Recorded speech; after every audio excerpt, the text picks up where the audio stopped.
Kera narindi mu migenzo y'ikirundi, umusore yashitse mu bigero yahamagara se wiwe ati koranya umuryango wa runaka nahashimye umugeni, uhetse umvugira ijambo dawe nteye ikirenge mu cawe.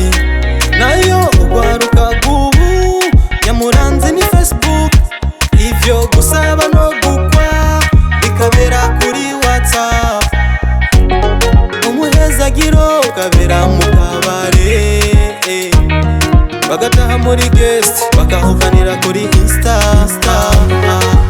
Hariho uwambwiye ugwaruka gubu babashaka ubuzima bworoshe, bati nubone banka kurongora abasore batinya agasashe, nubone banka kurongora abatipe batinya agasashe.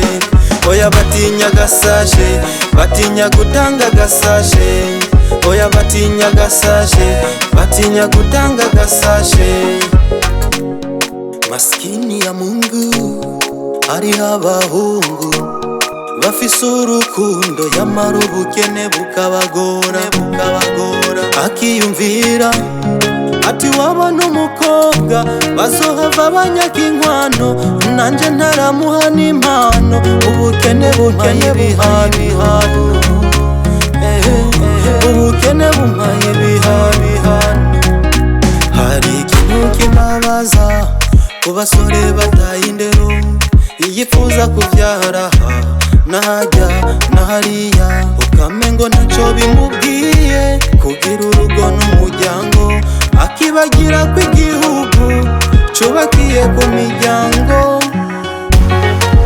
Hariho uwambwiye ugwaruka gubu babashaka ubuzima bworoshe, bati nubone banka kurongora abasore batinya agasashe, nubone banka kurongora abatipe batinya agasashe. Oya batinya agasashe, batinya gutanga agasashe. Oya batinya agasashe, batinya gutanga agasashe. Nubone banka kurongora abasore batinya agasashe, nubone banka kurongora abatipe batinya agasashe. Oya batinya agasashe, batinya gutanga agasashe.